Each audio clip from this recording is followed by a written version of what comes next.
Morning, everyone. My name is Meng Karbach. I'm actually a certified organic regenerative farmer, certified by EcoCert Canada. I specialize actually in garlic, but I grow other regenerative vegetables as well. But primarily today, I'm going to be showing you guys how to actually build containers and as well as raised beds. So the first thing we do is the containers. I've gotten a lot of comments from people that comes in the farm that says that the containers are never successful. It's sporadic, compacted. It only grows one season, or sometimes if they forget to water, the plant dies. So what I'm going to show you is how I do it, and by using the neutral growth at full strength, especially where we are building soil that has never been grown before, a compost soil. In fact, you can actually, at the very beginning, you can do 1.5 times the recommended strength if it's just empty soil. Other than that, I would, as I go through, I'll explain what is the strength I normally use, okay? So for when I say full strength, if you look at the instructions, if they recommend, let's say 200 liters for 200 mil as an example. I know I forget the exact measurement, but look at the instructions, what it tells you. So for the container growing, I'm actually using 1.5 strength. As you can see, what I have here already are just composite soil and some straw bales. And over here, is what I do. It's like called Kugelkultur, which is a German word. It's how you do regenerative in areas where you don't really have to. So I have untreated wood that I use as spikes and throughout the years, and they've rotted. Throw them away. I would then actually cut them in pieces and soak them in water. Okay, so they've been soaking here for about 2 weeks now. Okay, the reason why I soak them then it's more effective. If you want to start with dry wood, you could, but then you have to be watering constantly. So this is what we will start with. Okay, Jonah will be is one of my junior apprentices. He's going to be my muscle today. Okay, so he's going to fill, just to show you, there's going to be about 8 to 12 layers. I cannot remember. This is like a 20-inch pot, roughly about 18-inch, maybe 20-inch in diameter. Okay, this is what they most of the landscapers, they bring small trees in. Okay, so Jonah, you fill it in to about this level. Okay, and I'm gonna start the tractor.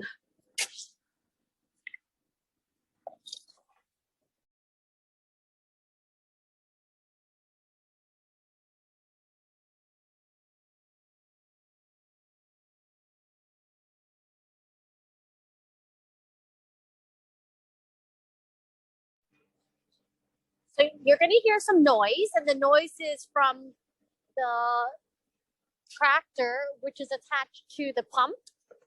And they're going to be feeding the nurture growth fertilizer into the soil.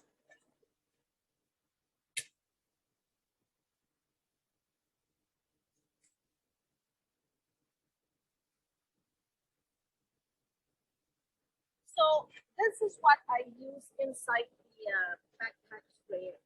Instruction says mix 1 teaspoon of fertilizer for every 1 liter of water.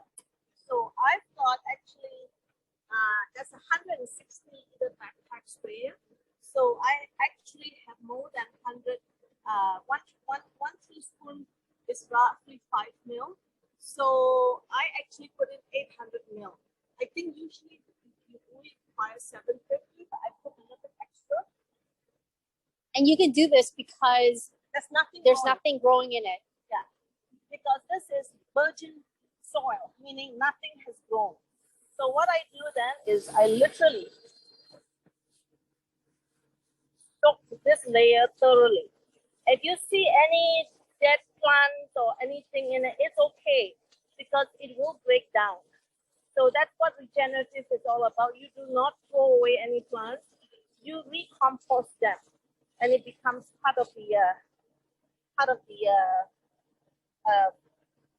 fertilizer, dry fertilizer.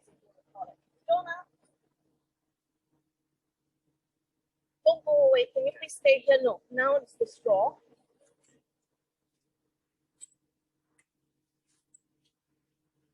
Then I put in a layer of straw.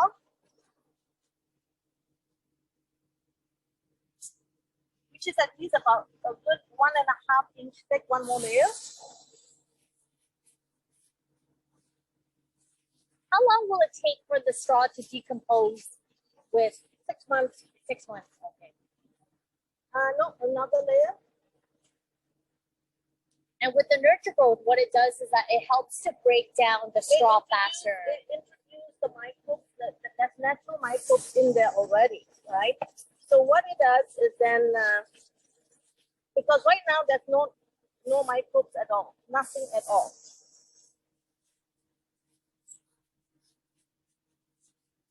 Absolutely nothing. So you want to have other, that's the reason why when people have a new container and they start planting, nothing or the plants do not grow well. It's because of the microbes are not there to help break down. So what I'm doing is I'm introducing the microbes. What I do next, I put in at least 3 to 4 pieces of wood that's soaked in water. And what does this do? It is like culture is a natural water source. So the roots of the plants will go deep down. Oh, I see. Okay.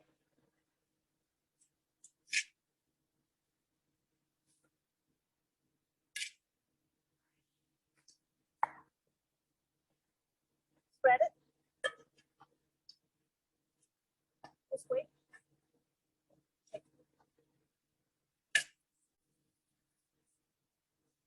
So for every layer you're introducing, you have to spray. Always spray. Okay. One of the biggest mistakes of people do is that they fill it, they put the seed, and then they water. Well, what happens when you do that? It's only the first quarter inch. Okay, they didn't go all the way deep down. The first quarter inch gets the water. Okay? So it's important that when you're doing container, you keep watering, because if you just water thinking you finish watering, it's only the first quarter inch layer that has water. If you stick your finger deep down, there's no water in the container. So if you were to really water it after you fill the container, it may take you an hour, right? And I'm not kidding. I should say an hour, probably 30 minutes, right? So by doing this, it's faster. And then so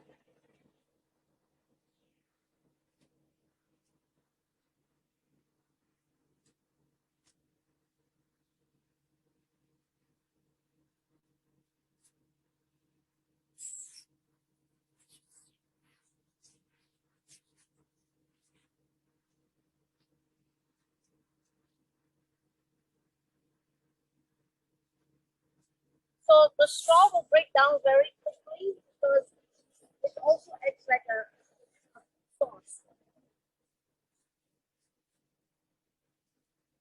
And then, of course, once you build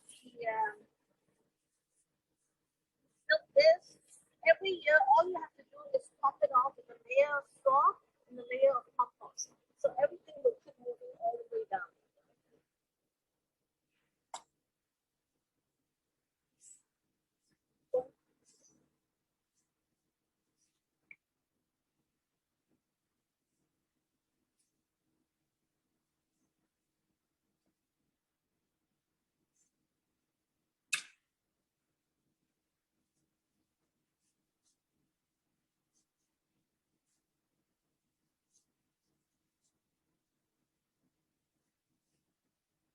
Does anybody have any questions? Please feel free to type it in the chat.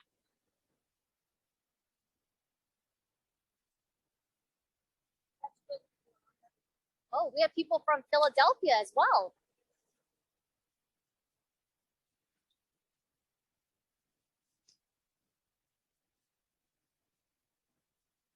Takes time, but the end result, I'll show you the end result because I did experiment with a fruit with layers and a pot without layers, and you can really see the big difference on it.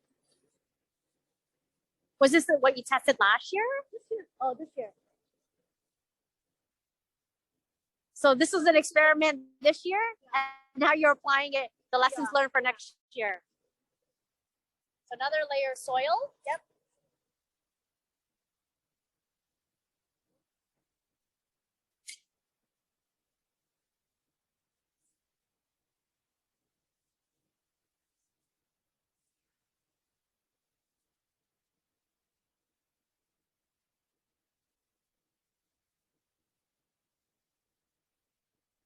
Don't forget that the straw actually will be broken down by earthworms because the earthworms will break it down, they feed on it. And as you can see, because I use compost, there's earthworms here already. So I've already provided a food source for them.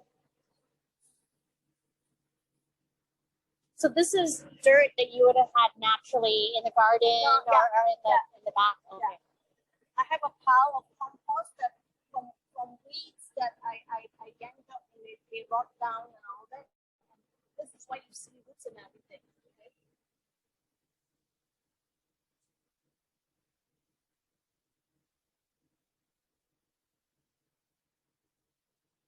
Let me spray this down. And I always finish it off with a layer. I finish it off with a layer of compost. The reason is that's the layer that I will sprinkle some cover crop seeds like clovers, like daikon radish. Daikon radish is good, especially if you're doing it in beds. But I purposely put it large enough. And when it breaks down, I should say, it'll grow, but then over the winter, it'll die off, and then it becomes natural fertilizer come springtime again, right? So, and also I deliberately put clover seeds on here, is because then the wind doesn't carry away the topsoil of it. So I haven't been counting how many layers, so if you guys were counting, you probably would say it's about 8 layers now. I haven't. Anyone in the audience counting the number of layers, or else we'll have to go back to the video.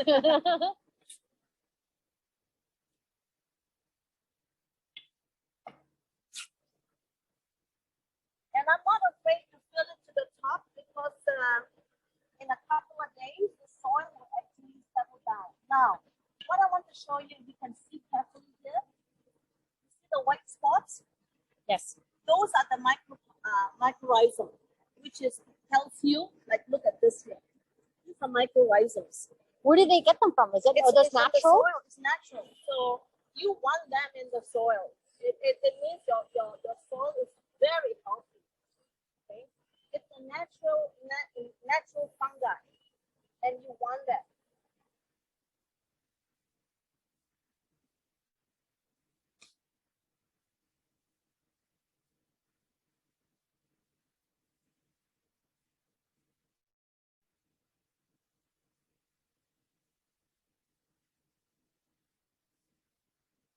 So this is done.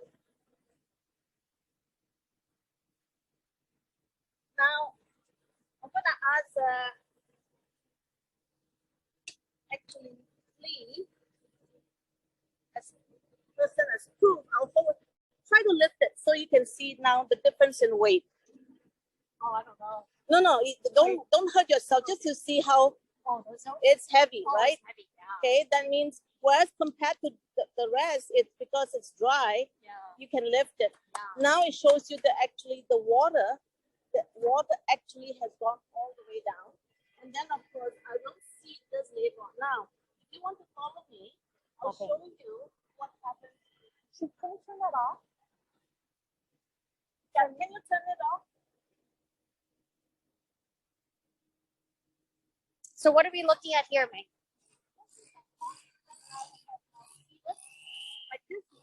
here was not done with Patrick.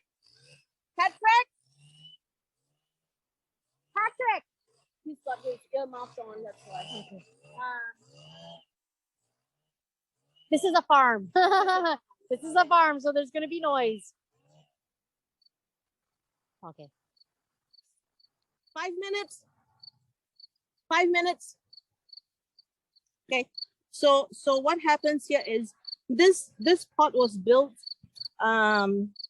without the wood chunks in it, and you can see that it didn't really survive that well. Things that survived is probably the weeds. But in here, if you look here, no doubt I have weeds, but then this is daikons and I have other plants here, right? So like I said, I'm leaving this daikon here. This is you can eat it, or or I'm gonna leave it as it becomes natural fertilizer for next year. So these are the ones that this pots were built exactly the way that I had shown you recently. Now, don't be afraid of weeds. Weeds are your best friends. Okay, there's a misnomer, a myth that weeds are bad. Depending on the weeds tells you a lot about the condition of your soil. This is actually lamb quarters. Lamb quarters only grows in area that is very, very fertile and high in nitrogen. So instead of getting mad, I say, my soil is healthy. So what I do remove them and I compost it, if I do. And when I do remove them, I don't just yank them out. I cut them at the root levels. I leave the roots in there because then it keeps the soil intact as well, being blown away.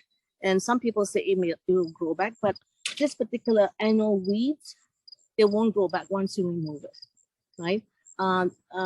Things like thistle, thistle will keep coming back. Again, thistle grows because your soil is not healthy. Thistle will always grow in areas that's low in nitrogen, but once they get in there, you can help suppress them. It's hard to get rid of it. You can. Sprinkling clover seeds in that area. You will still get a little bit of but the will suppress majority of them. We have some questions from the audience. Brickwood. Yes, was that? That's just regular wood, as long as it's not treated. Okay. And if you happen to use cedar, make sure it's really, really, really, really dry. It's been cured, because the cedar has a natural chemical in it that it will suppress anything from growing around. It's what they use as a landscape chips on top of trees, around trees and all that. So you can use SPF like spruce, and soak them in a week or 2 weeks in water, and then you put it, twist it across about 1 or 2 inches thick, and put it inside the pot. It works as good if it doesn't break down it takes about 4 or 5 years to break down because of the soil and layer that it's going to keep going down lower. So every year when you start your season, you start with a layer of straw and soil. So depending on how deep it's dropped, so you always go straw, soil when you're retopping up your pot, right? And that's the best way to go. And the straw, a member of the audience asked, what is the purpose of the straw? Oh yeah, the straw is to feed the microbes. I know there are some in the soil, but then in the compost there's limited amount of nutrients, but I purposely add the straw to create something for them to feed on, especially for the earthworms, because earthworms will break down the straw in about 5 or 6 months. Right. Okay. Yeah. And then using Nurture Growth, because it has an extracellular enzyme in there, yes, it helps to expedite that decomposition. Yes. Right. And it also, not only the enzyme, it has some microbes in it as well. So it helps. Don't forget microbes. Okay, how do I explain this? Microbes is the one that breaks down all the fertilizer, enzymes, whatever, in order to have easy access for the plants. Plants cannot just absorb fertilizer. That's a misnomer. It needs microbes to break it down, and then and when it breaks it down, meaning the microbes will eat it, and then or they die and becomes food for the plants, or they eat it and becomes poop, and then the plant will absorb it, right? And in order to do that too, what they get from the plants will convert air, sunlight, gives the microbes. So that's why it's a nice growth. The microbes does too. It's just much faster than nothing to break down the fertilizer. So NutriGrowth has the microbes already, microorganisms in there to hasten the breakdown. Okay.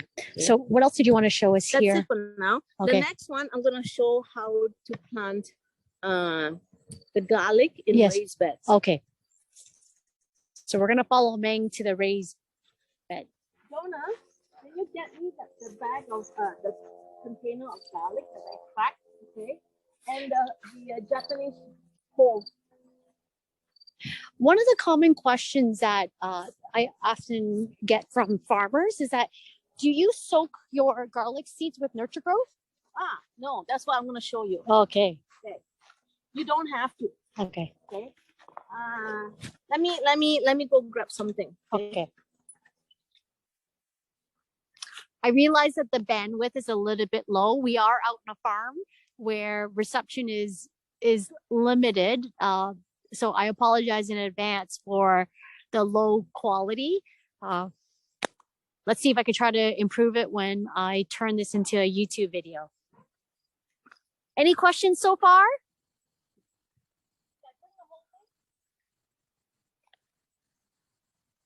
Let me see. Any questions? Questions.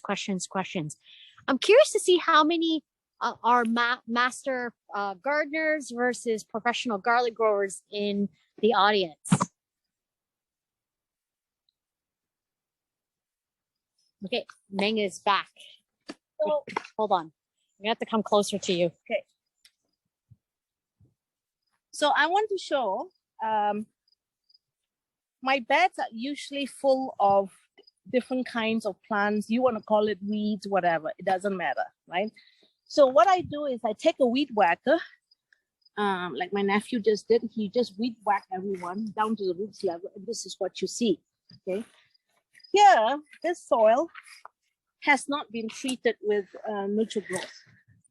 That one has been soaked thoroughly. As you can see, the color of the soil is darker. You may see some plants or weeds growing. That's okay, no big deal. Now, if you find that the soil is really hard, which was this because of the dry weather, this is a broad fork, by the way. So what I do with a broad fork, I do not till my soil. What I do is I just crack open the soil just to have air growth on it. Well, I'm a little bit light. So Jonah, you want to do it? It might be yeah. So that's how I crack open. So for the professional garlic growers in the audience, they're using, what are they using? Are they tilling? Are they, I guess it depends on various practices. Yeah. So that's good. So then at this point, then I will then soak the whole bed. Like, let's say I'm just doing just this section as an example. I'm not going to do everything. So then we soak this section with NutriGrowth, right? Okay. Like try to soak it all the way down. Now, all this debris here, yes, it's called, I'm not removing it. I'm actually let it stay because I'm returning the nutrients back to the ground. Just watch this. Now, Jonah, don't go away. Yeah. So, what we can do, you might need to bring the hose over here. Yeah, that's it. And then bring a container of the compost. So what we're gonna do is for those that's growing garlic in raised beds, you hand trenched it. But if you're doing it in the field, you would actually use a furrower or trencher behind the tractor, and that's what I do. But I'm just giving an example on the raised beds concept, and you can adapt it into. In this case, I'm gonna deliberately trench, you see.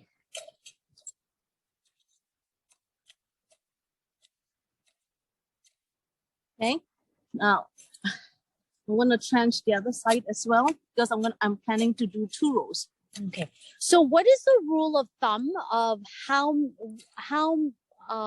sparsely or how wide should you have the rows? Within a row, 4 to 6 inch. Okay. Okay. So 4 to 6 inches between each row. No. Oh. When you put the bulb in here. Oh, the bulb. Okay, got it. So here you can go 8 to 12 inch. Okay. Okay. I personally prefer, if I'm doing it out in the field, I personally prefer to do it 1 row at a time, because I have enough land. I find that if you put too many rows, let's say some people will do 6 rows in the backfield, then I find that you really have to what's the word, mulch it, because to try to help suppress the weeds. Whereas I do it this way, it's easier. If I need to get rid of weeds, it's easier. The reason why I say get rid of weeds at this point for garlic, even though it's regenerative, is that garlic is not very good at competing for nutrients. Unless if it's clovers, I leave them alone, because it doesn't seem to bother the garlic. So if there's clovers growing around the garlic, I let it go, or even dandelion. But grass, that's your biggest headache with the garlic. Oh. You have to get rid of it because your garlic will end up being tiny. Okay, because it competes for the nutrients. And Okay. it takes away the water too. Oh yes, that's right. And garlic, especially when it's up, when it's bulbing up, it needs water to bulb up. So without water, it will not bulb up properly. Okay. So now that I've done this, just to give you an idea, as you guys were wondering how come I didn't add compost, I will, but I'll show you how I'm doing it. So now I'm gonna, you can stay there. Okay. So you can see the trenches that she's been doing by hand. And, you know, for the professional farmers out there, they have equipment to do this, but for the purpose of this demonstration, we wanted to do something manually. Yeah. So I have here my music garlic cloves. Okay, that's the most popular one. And always remember, the larger cloves will give you bigger bulbs. The smaller cloves will give you smaller bulbs. But all you eat the small cloves, right? Mm-hmm. So what I do, you don't have to, I mean, the proper way you'll read in books that everyone tells you to point it up nicely, right? But if you don't, when I'm in the outside the field, I don't bother. I just drop it like this. So even if it goes on its side, it's fine. Okay, mm-hmm. It's no harm to it. Garlic is the plant will somehow send its roots up, so the stem may be bent. That's why you may see some garlic stems, like the bulb, you know, it's a bit bent. It's because of that. Mm-hmm. So right. In terms of for the professional garlic farmers out there, and because they're using equipment, they're just dropping it. Like there's no way, it's just randomly dropping it, right? Yes. But for a home gardener, you can make it nicely. Yes. So what I'm putting here is just fish meal. It's a slow release nitrogen, and alfalfa meal. The reason we need it still, even though we have NutriGrowth has all the enzymes, but I have to start. I'm gonna spray and introduce in it, but and the fertilizer is not so much for the garlic. Everyone seems to think you're feeding the garlic. Again, you're feeding the microbes first, and NutriGrowth has the microbes, so you have to feed it. Otherwise, it's got nothing to eat, right? So it'll break down, and then it'll let the garlic set its roots. By the way, I forgot to mention, blood meal is another one that I use. So there's blood meal in it as well. Mm-hmm. Okay. And then now, can you start the tractor? Okay, now the spraying happens.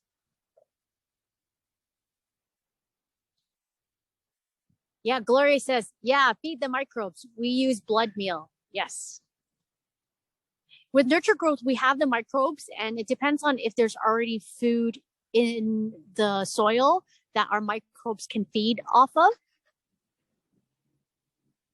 Oh, they're turning it on. Sorry, what are you saying? Oh, I was just telling them about how nurture growth has the microbes and it has some food, but if you add bone meal or if you add fish meal or compost, it actually helps to complement it, right? Yes, and helps to uptake it faster. That's it. Because if you're not feeding the plants, you're actually feeding the microbes, and the microbes then will poop, and then it feeds the plants. So it's very important. You have to stop thinking about fertilizing plants. You have to start thinking, I'm feeding the microbes. That's the mental thinking. Yeah. And the healthier the soil, the better the garlic. Exactly. Without microbes, your soil is going to be sterile. The key is that you need living microbes. Without them, it's dead. Okay. So then how, so you drenched it. Did you drench it just so that it's lightly soaked or? Oh, no. If you've never drenched on top, the reason is I drenched it. I really drenched it. You see how I drenched it? So, and this was already drenched. This whole bed was already drenched. That's why the soil is dark on this color than on that color. Yes. You can see the difference. Darker brown, lighter brown. And because if I was doing this in the field, I wouldn't putting the compost because I've got 5 acres to cover with compost. There's no way I could do that. Yes. I will just furrow it in with whatever soil that was open up. But because this is raised beds and I want to improve the condition of the soil, so I have this. So we're gonna take. So Meng, just to reiterate, Meng was saying because she's got 5 acres in the back, she's not using compost because it's just way too much land. But for the purpose of this demonstration and for some of the master gardeners in this webinar, she's showing you how to further. It's a lot easier to manage. Instead of furrowing it with the trench soil, I'm covering them with the compost. Right? And that side. How much soil do you need? Not really a lot, just cover them till they level. So because I've trenched them 3 inches deep, so I need to make sure, hang on. So what I'm also going to do is I'm going to improve the whole section of, so we're going to dump this on top.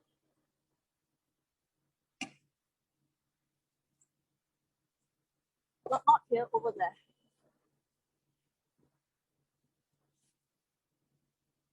That's good. That's good.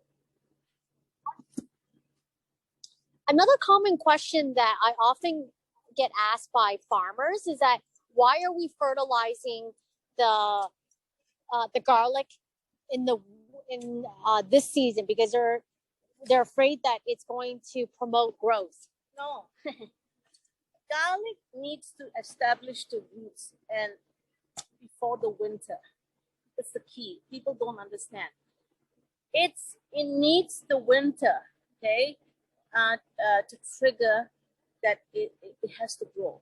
So even if you were to dig out the snow, right, if it's buried, let's say in 2 feet of snow, you will find your garlic has grown already. It's grown like this much. It'll grow slowly.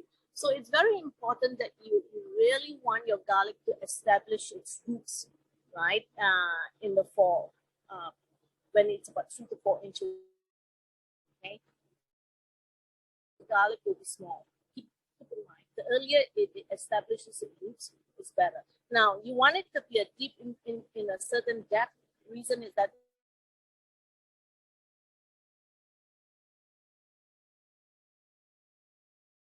and tall, if it's not deep enough, it may rip the roots, okay? But because of once it's established its roots and it continues to grow, but in the wintertime, it slows down. It's still growing, it slows down, but it's getting the major head start.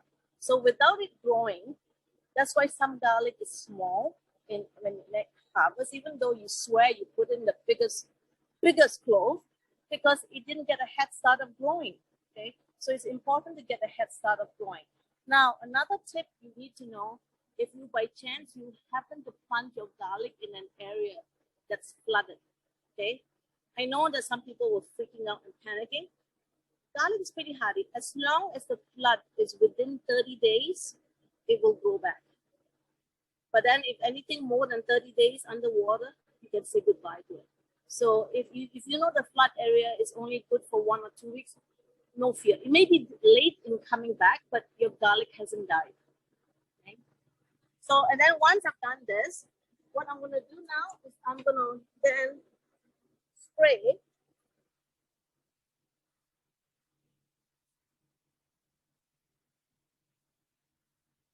So the reason why I'm doing it now is to make sure that the microbes is actually on the top and working down as well. So that's it.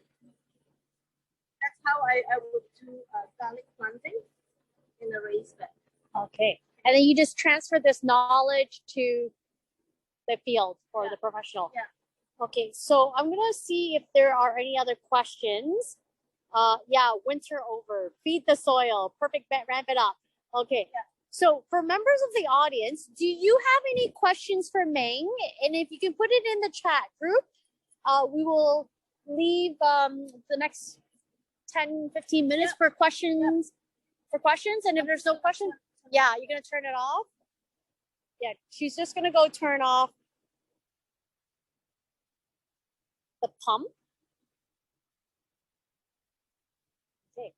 So that is our short workshop on how to grow sustainable garlic and how Meng has been using our product for the last few years. And every year when I visit her, she keeps telling me about the amazing growth that she's experienced. So which is why I asked her if she can share some of the tips that she has used to help grow successful garlic so that she can share with the community here. She's just returning. And we do have a question from the audience. And the question is, please explain the watering. Okay. Okay, hold on. Yeah. Watering right now, once you planted it, if the soil is moist, you don't have to worry. Okay. Especially if you're clay loam, right? Sandy loam soil is when I said, you do have to water. Okay, because sandy loam literally leaches down, and you might have to amend it with a lot of compost or straw and things to rest. This is where straw comes in very important, because straw will act like a sponge as well, right? Now, in my case, I don't have to worry about watering. Once I've done this, I leave it alone because it's clay loam, right? But this year was a huge problem for us, right? Because it was a very dry season. When it's dry, there's two ways around it. Okay, if you know that if at the beginning of the season if you are what's the word, weeding, I call it weeding anyway. What I do is I go down one side. This is for commercial growers. I go one side with a walk behind a BCS, a walk behind tractor, sorry, right? So I for regenerative purposes, I suggest you shouldn't, but because it's clay loam, I got no choice. So I go down one side, I come out the other side, and then I hill the garlic. So, and that actually seems to prevent moisture loss, because I remember 2 years ago, a friend of mine, he phoned me up and he ran into, because that was another year of very, very dry season, and he had to water his garlic. I didn't, because early in the season, I did that, I hilled it, and I maintained the moisture, so I didn't have to water. But this year, I did not do that because I was being stupid. I did 2 rows of garlic instead of 1, so I could not do the method I normally do. So I had to water, and then the grass came. The grass took over the water. So I learned that no more double row, single row. Single row is easier to maintain. I see. Yeah. And from what I understand about nurture growth is we have this mycorrhizae in there, so that it really helps to promote that root growth, and that root growth helps to maintain that moisture. Not only that, the microbes itself helps maintain the water, not just the root growth. It's also it help maintains it, and the roots actually goes deeper, so to look for water. So if you encourage the root growth, like Lee says, garlic roots can go down to 2 to 3 feet. So can you imagine it will start looking for water, right? And I love having the daikons, because the daikons can go down, the taproot can go down to about 6 feet deep. So it brings out the water up to the root or the tuber, and then when it dies off, the water is maintained in the top 8 to 12 inches level. So it gives you an idea of what to do as well. Let me see if there's any other questions from the audience. Do we have any other questions from the audience? You please feel free to unmute yourself, ask the questions, or put it in the chat group. We'll leave it open for another few more minutes. And do you have anything else you want to share? Well, I mean, it's the thing I would say is that if you do not leave your fields or beds empty, always put some cover crop in it. Cover crop like clovers, buckwheat, daikons, or peas, right? And oats. They are really crucial in maintaining, keeping the soil intact, and keeping the moisture in the soil. Plus also they do, when it breaks down, they return the nutrients back into the soil. And like I said, if you see my bed is not clean, it's deliberate. I keep it that way so that when it's weed whacked, any of the soil or the leaves or stalks is sitting on top of the bed, right? So that's what makes it regenerative as well. And it's not competing against the garlic for nutrients or water. Well, the weeds, not really. I've had dandelions growing beside. I've got asters. I've had alfalfa. Alfalfa is another good cover crop. I've got sweet pea. So those are the things I noticed. This is from last year. Never really competed with the garlic. You've seen my garlic; they're pretty huge, right? It's the grass. The areas that I had grass, oh boy, that's when the garlic went small. Okay. So also, by having the cover crop, I noticed that when the cover crop dies off, that they leave some allelopathic enzymes, whether you want to call it, that suppresses other grass from growing, and that's the key to it's like things like dandelion and alfalfa. Like most other plants will not grow once they've been there. They have that enzyme or hormones, or whatever you want to call it. It keeps the grass from growing, and the areas which I didn't have them, the grass was profuse. So it goes to show you what's happening. Now, there is another grass, I believe they call it crabgrass, the one that's very broadly. That is actually beneficial. It actually keeps the moisture down. I've seen it, especially in fields with potatoes, and I have thought that it's going to suppress the potatoes down and making it small. No, the potatoes were huge. They were like natural living mulch too. But it's only that particular type of grass, not all grass. And most grass are really get rid of it, right? But that particular one seems to help. Now, how many years can you grow garlic in a field before you need to move to a new How many years have I been growing garlic here in this area? 8 years. Oh, wow. And how many years have I been growing garlic in the same spot? 8 years. Okay. Right? So please, rotation is a myth. Okay, it drives me crazy, especially people say you have to keep rotation. No, rotation is for people that never maintain the soil. That's why it keeps taking out and nothing gets returned in. And that's why that particular thing has been depleted. I've been planting my tomatoes in the same beds for the last 8 years. I've got my garlic planted in the same beds for the last 8 years. The only thing, like ask yourself this: does Mother Nature rotate itself? Okay, key question. Mother Nature cannot sprout legs and say, "Whoop, I have to hop over and go over to the next one because I've been growing here how many years." Actually, if you look at areas that's been growing, like let's say you forgot to plant your, to remove it, and you've got some plants that's been growing again and again, that's the most healthy soil. That's part of regenerative. So one of the key thing is you have to keep, not take away the nutrients from the soil, return it. Whatever, like weeds too, if you pull it out, leave it on top of the beds. It'll break down and it actually returns its nutrients. So when I weed whack anything, I leave the weed on top of the bed. So instead of removing it, you're taking away the nutrients. Whereas if you leave the plants right where it is, it returns the nutrients to the soil. Now, same with my tomato plants and my garlic, the stalk. I don't throw them in a compost pile. I actually put it through a mulcher and then I spread it on the bed. So whatever is, even though it's dried up, it's returned into the ground. So when it breaks down. So that's the reason why it's regenerative and the nutrients return. Now, some people will say that, you have powdery mildew, you have black spots on the tomatoes, or, blight, early blight, late blight. Well, if it's true, okay, if you were to trim all the leaves and making sure that nothing is left behind, why does those diseases keep coming back year after year?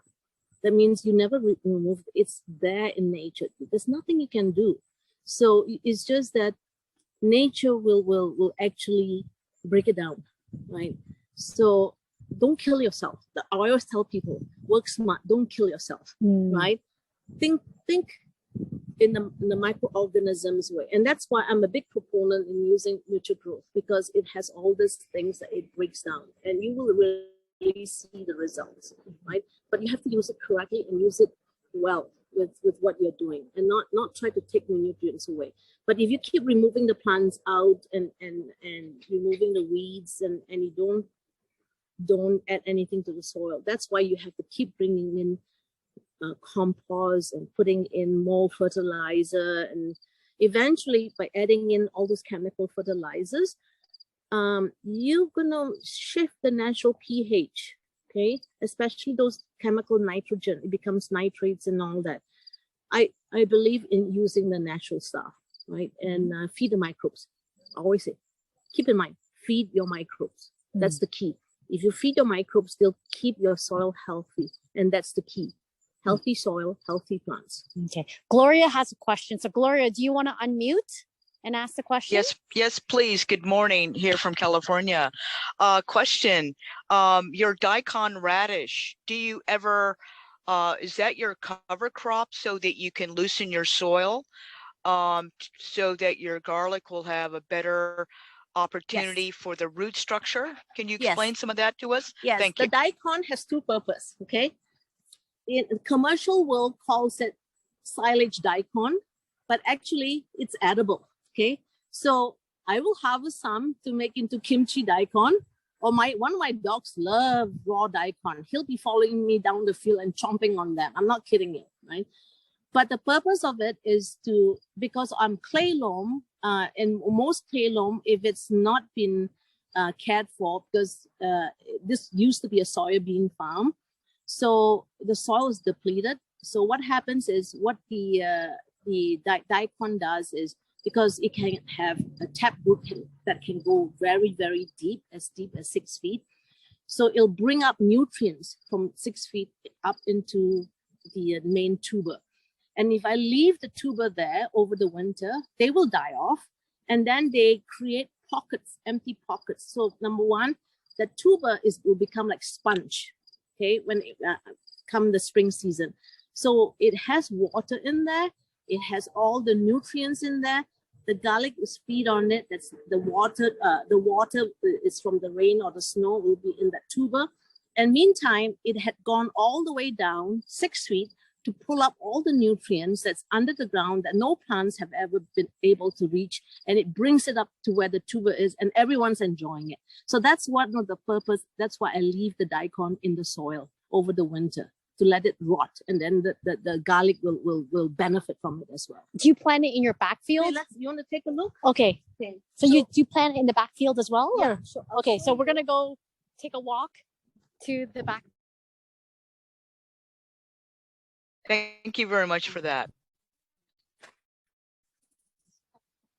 Yeah. Any other questions? Is your do you have a farm, or your master or your gardener?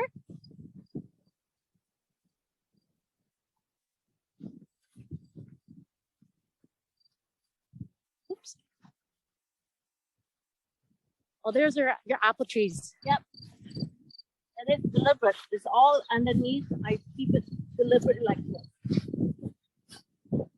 this. Could you have May explain soil temperature, of how significant that is? Because I'm dealing with I'm in zone 10A, which is rather the Goldilocks land. However, we can't do a lot of cooler vegetables. For instance, we're even having challenges with Brussels sprouts. Okay, so Gloria was is in zone 10A. Oh, so they have a longer growing season. Yeah, and she wants to talk about if you can explain soil temperature. Okay, soil temperature is very, very important. Okay, and actually, who will help it the most is the microbes.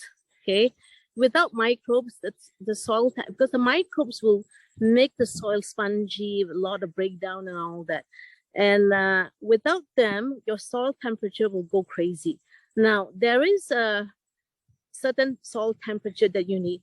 Let me see, under 55 degrees Fahrenheit, things will not grow properly. I mean, or seeds will not sprout. They'll start to sprout a bit.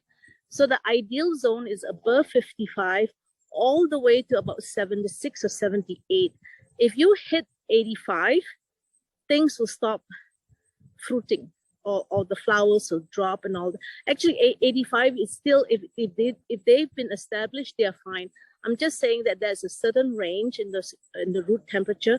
So the key is that if you have crops that can grow lots of shade, it helps shade the ground, and that will then bring down the soil temperature too.